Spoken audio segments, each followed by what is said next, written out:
How to know when to use an aromatase inhibitor. This is actually very confusing because there's a lot of symptoms that would come about in people, especially within the first 6 months to a year of using testosterone, that would make you think, if you spend a lot of time in the forums, that you need to use an AI. But in a lot of those cases, you don't need to use an AI. The bottom line is that there is one overarching symptom that will come about when estrogen is too high for a person. And at the point at which that symptom or those set of symptoms come about, which we're going to discuss in this video, that would be the point to use an AI. But prior to that, where some of these other symptoms, some of the usual stuff, nipple sensitivity, water retention, and some others that we're going to discuss, as long as these two things are in place, you wouldn't use an AI if you're feeling a little fucking melancholy or crying to movies. So this is a topic of confusion. I'm going to break it all down for people. Stick around, because this right here, prematurely using an AI when you don't actually have the symptoms of needing to use an AI, gets people in pickles, which sometimes takes months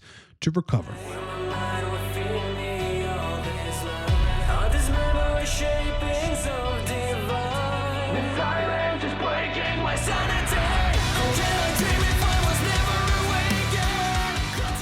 All right, before we get into the video, Low Cortex Labs is a TRT guidance, sexual dysfunction resolution, and performance optimization company. You got a range of different products ranging from the source list. Look at any anabolic, including high potency DHT, testable esters, whatever you can think of, for a lot cheaper. Source list down in the description of this video. My history is in the pharmacology of nootropics, consulting CEOs on the use of them. After those 15 years, I developed one. It's called Torque. And lastly, I'm a coach on TRT protocol restructuring, where you got one-off calls or longer one-on-one packages for sexual dysfunction. You can hire me for any of that stuff in under a minute at livecortex.com. All right, so look, you're going to have all kinds of threads like this, and I think this is a topic for confusion for people on when to use an AI. This is titled, How Do I Know When to Use an AI on TRT? Guy goes, I'm currently on a TRT dose, and my estrogen is in range and everything is good. However, I'm currently running 125 milligrams and want to up it to 300 milligrams. How will I know when I need to start taking an AI? So in this case, by the way, guy's at 125 milligrams and everything's great. So perfect, fucking awesome for him, right? Because he figured out what I'm about to explain to you is like the lowest minimum effective dose, where you get symptom resolution above which maybe there's problems, but below which you feel bad. So, but you start pushing 300, 400 milligrams, you start pushing mid-level cycle territories of testosterone, likely you're going to need some aromatase inhibition action. So let's see what people have to say. This guy, you'll know by having symptoms: high blood pressure, low libido, water retention, gyno. The other situation is you'll get your blood work and see your E2 is super high and you might consider taking an AI. Yeah, that isn't always the thing that necessitates taking an AI, but I mean, I would honestly say that if above 75 picograms per milliliter, you at the very least you need to look at why you're aromatizing that much, right? Is your dose super high? Well, then that might be the answer. But if you're on TRT doses and your fucking estrogen is that high, that's definitely a problem. This is this guy's answer to when you need an AI. When you start worrying about things: involved in a deadly car accident and worried about injuries, what the fuck? AI time. Postman commits a drive-by shooting on your block, AI.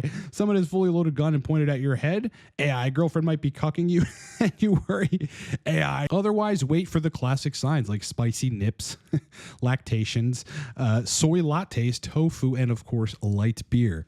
Yeah, you find yourself wanting to drink a Miller Lite instead of a Molson Golden, it's time to take the AI, boys. But generally, I think people are confused about this, and some of the symptoms that might come in the beginning of TRT will scare people into thinking they need estrogen control, but some of the other TRT benefits are still there, so probably you shouldn't take an AI. In fact, let's talk about when you don't take an AI to first have that as a baseline to understand when you should use an AI. All right, number one, don't take an AI if you're feeling like you have nipple sensitivity. Okay, your nipples are maybe itchy or they hurt a little bit, but libido and erections are still good. This is not the time to take an aromatase inhibitor. Usually nipple sensitivity goes away, right? It's the initial tissue response at the breast tissue level of elevated estrogen or higher estrogen than your body is used to that tends to cause that problem. It is less than significantly prolactin mediated. I've got evidence of that, of clients with prolactinomas who don't have a shred of gyno. And this is an estrogen induced phenomenon.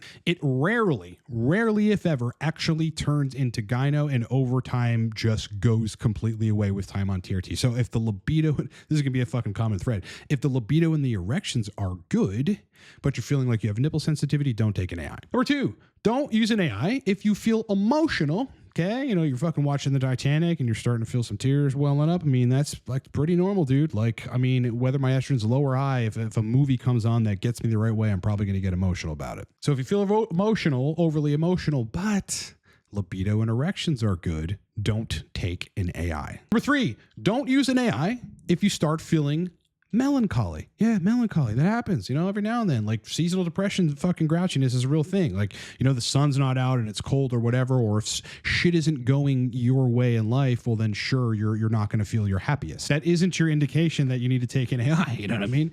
If libido and erections are good. If libido and erections are still good and you start feeling a little melancholy, kind of just a little whatever, like you're a little blah, whatever, I mean, you probably want to address that otherwise. Diet, start focusing on goals, maybe sleep better, drink less, meditate. Plenty of other things you can do to get out of that state. Maybe take some nootropics. But if libido and erections are good, don't take an AI. Number 4, don't use an AI when you get water retention. Yeah, water retention. Yeah, the water retention is super common in the early stages of TRT. I've got pictures of me like in the very, very beginning of using testosterone at doses that I've gone far higher on, like later on, where in the beginning I had a bunch of water retention on those lower doses. And then on cycle levels of testosterone, I had like next to no water retention and looked lean and fit and good. It goes away over time. But don't take an AI when you have water retention if libido and erections are good, because chances are that water retention over time is going to dissipate. Probably that has to do with a set point in arginine vasopressin, which gets upregulated, meaning, you know, you end up retaining more water via estradiol. But over time, that set point changes, and you retain less water just naturally without doing anything. If the libido and the erections are good, but you got water retention, don't take an AI. And then lastly, don't take an AI if your blood pressure rises a bit. Listen, your blood pressure going up 10 points or 5 points or whatever is not a huge deal. I mean, there are things you can do for that, like tadalafil. Tocotrienols will probably help your blood pressure. Cardio is like the #1 blood pressure medicine in the world. You go out and start jogging a couple miles a day or every other day or something, your blood pressure is going to have a hard time going super high. But if you get high blood pressure and it's kind of creeping up a little bit, but libido and erections are good, don't take an AI. All right. So that said, I think that's actually like one of the most important precursors, right? Because people will take aromatase inhibitors, take the estrogen too low, and that sends them in a spiral of reactive dosing of shit, because then, I need to maybe dose more HCG or some D-ball, or actual estradiol, because now I've crashed it and my erections are terrible and I'm feeling fucking depressed and life isn't good. Yeah. You don't want to overshoot on those drugs. They're serious, serious drugs, man. I mean, you want to have the right dose.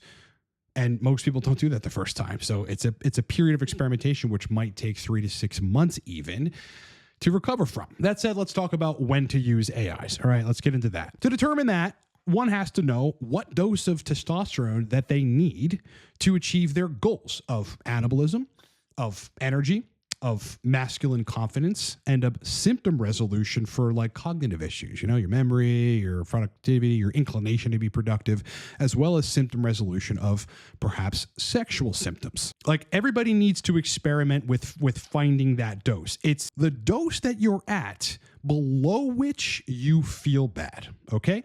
It's the dose of testosterone that you can take per week below which you actually start to feel bad. That's your the I need this dose, right? This is the dose, like minimally, like I need at least this much. For me, I've determined it's 120 milligrams a week. Okay, that's like what I need. I can't go below 120 milligrams, or I definitely start to feel fucked up. However, I feel more optimal and function better, and usually have to manage estrogen into some capacity way above that. I honestly feel better at I fucking felt great at 500 milligrams a week, but 200, 150 to 200 is really where I feel good. But I mean, your like need dose, like the dose that you absolutely need, below which things start feeling bad, might be 140 to 250 milligrams a week. You have to find that dose. Again, it's the point below which, anything below which you feel bad. You feel less energized, less masculine, less confident, you have less strength. You're kind of just like struggling to go throughout the day and be productive. You probably have to up your test dose at that point. Now, at that point, you also need to determine if you need HCG or not, right? And factor that into your dose of testosterone, right? So, I mean, if your lowest amount of testosterone that you can take where you feel fucking good, below which you have problems, problems, but then you bring in 250 IU of HCG every other day, well, that's going to increase your intratesticular testosterone a little bit. And so maybe you need slightly lower of that dose that you determined. So if you were at 120, maybe you need 110, 105 milligrams or something like that. And then you need your HCG on top of that. And that gets you to your baseline of test. But because a lot of people need HCG for the sexual system to stay maintained while they're on TRT, you've got to factor that into the equation. Now, if you find the doses of both test and HCG if you need it, and you find that you have then, after a while of giving it time to sort of balance out, you have nipple sensitivity, you're feeling melancholy, you're having anxiety, you're getting water retention, or your blood pressure is rising, and you have libido and erection problems, that's the time that you take an aromatase inhibitor, right? Because the one thing that doesn't go away when you're trying to balance out estrogen and your body's trying to sort of get used to this new homeostasis of higher estrogen than you're used to is dick problems, right? Libido problems and erection problems. Those things rarely go away with time. And you could sit there with 60 estradiol or 70 estradiol for 6 months, and you will still not have adequate sexual function. That is the time to take an AI. Some people are going to find that they're not melancholy, they don't have anxiety, they don't cry over fucking movies, they're not overly emotional, and they don't have nipple sensitivity, but libido and erections are just not there. There you've got to explore whether or not you need higher doses of testosterone to achieve those things, to achieve specifically the sexual function. And of course, do you need HCG? Because a lot of people need that. You would think you need an AI, but really you just need some HCG. But usually a combination of symptoms arises where you have all these other things related to the cognition and anxiety and your mental state, plus libido and erections are suffering. That is when you use an aromatase inhibitor. Now, in my coaching work over the years, the thing that I have found the best is, either finding whether an aromatase inhibitor, whether Arimidex or Aromasin is good for you, or a DHT derivative like Primobolan or Masteron is good for you, that people generally don't need a substantial amount of estrogen reduction. And, generally speaking, people tend to respond poorly to very quick or sharp reductions in estradiol, and specifically a lot of fluctuations in estradiol. Well, then you can really never get the sexual system straight because you're fluctuating back and forth and or you're far too low. So, like some really good protocols that I found in coaching are like, one guy I'm working with, we got a really dialed in protocol of 300 milligrams of testosterone a week. It's 150 milligrams of cypionate every 3.5 days, and then 6.25 milligrams of Aromasin once every 6 days.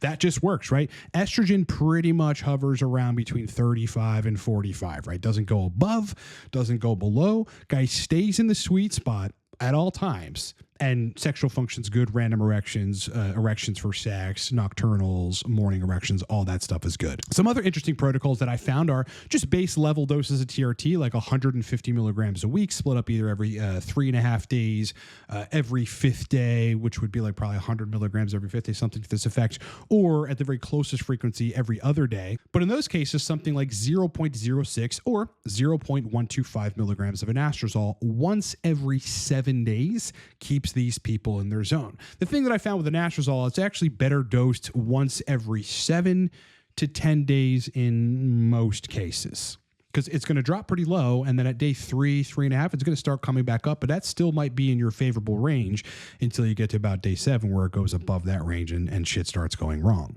For people that have extreme, conversion to estradiol and it really fucks with erections, and all this other stuff at the same time, yeah, they're going to need 0.25 or 0.5 milligrams of anastrozole once every 7 days.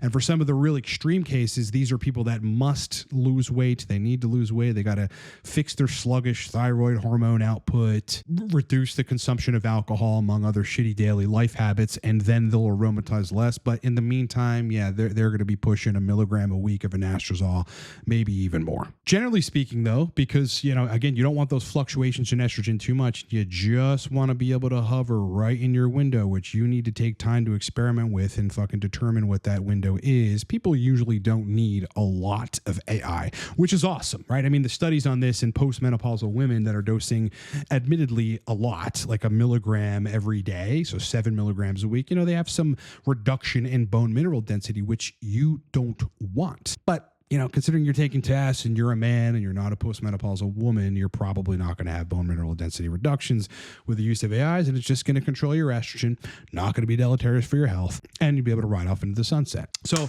I just wanted to make that point to give people like clear instruction on that. That's just what I found over the years in doing this, right? That there are a lot of alarming symptoms that might come about that would make someone think that they need to use an AI. All the water retention, nipple sensitivity, blood pressure, being melancholy, crying over movies, having fucking anxiety, and all this kind of shit. If libido and erections are still good, you probably don't want to take an AI. Yeah, you probably don't. Because here's the thing.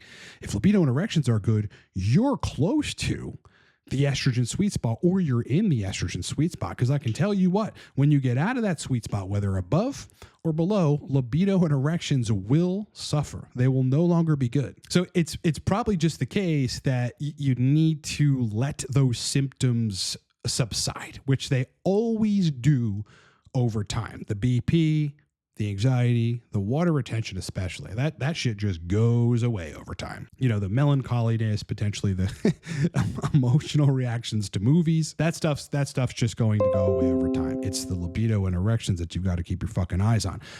Estrogen too low, estrogen too high, it's going to cause problems with both of those things. And that's really the time. Once you've done all this stuff, once you've found the test dose that you need below which you feel bad, and you recognize whether or not you need HCG and you're using it. Sure, you could have these other symptoms, but specifically the sexual symptoms. If that starts happening and you've ruled out everything else, like needing a higher test dose, that's the time to take an AI. Take it slowly, tread lightly, take as little as possible, experiment with finding your sweet spot, and happy hunting, my friends. All right, as I said in the beginning, look, we got a range of different products.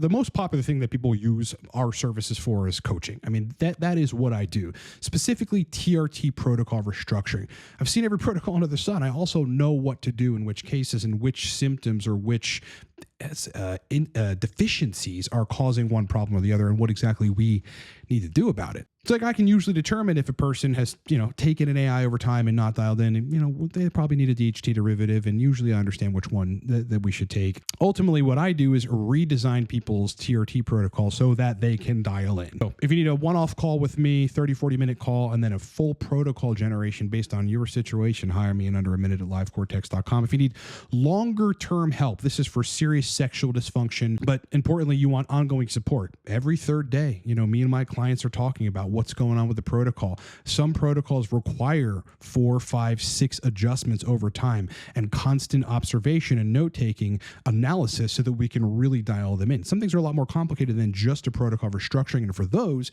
we've got 3-month, 6-month, and 1-year packages. You can hire me for any of that stuff in under a minute. We'll be on the fact-finding call as soon as tomorrow at livecortex.com. Listen, if you need to take any of this stuff into your own hands, just get the source list. Look, you can get 20% DHT gel, which for some people restores their sexual function after years of PFS, years of not waking up with morning erections and having to use high doses of Levitra or whatever for sex. This is all fixable, and DHT is usually a part of those protocols.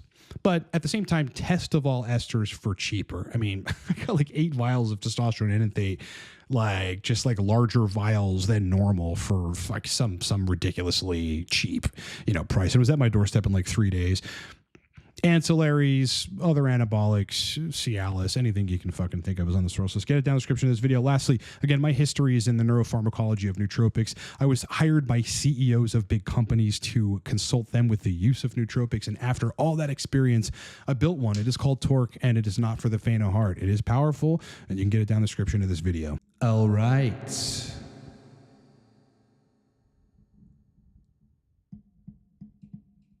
Brother. It has been an absolute pleasure hanging out with you. Hope you guys have a great day. Hope you have a great rest of your week. More content coming soon. Like the video, it makes a huge difference, costs you nothing, and that's one of the hugest determinants of our success on this platform is people's likes. So I'd really appreciate it from the bottom of my heart. You hit that like button, makes a big difference. Sub to the channel if you're new, man. We break down stuff like this all the time on TRT, HRT plus, anabolics, sexual function, sexual dysfunction, host of other things in between. I'd love to have you as a subscriber. Otherwise, enjoy the rest of your day, enjoy the rest of your week, kick ass, rock on, and I'll talk to you boys at the next one.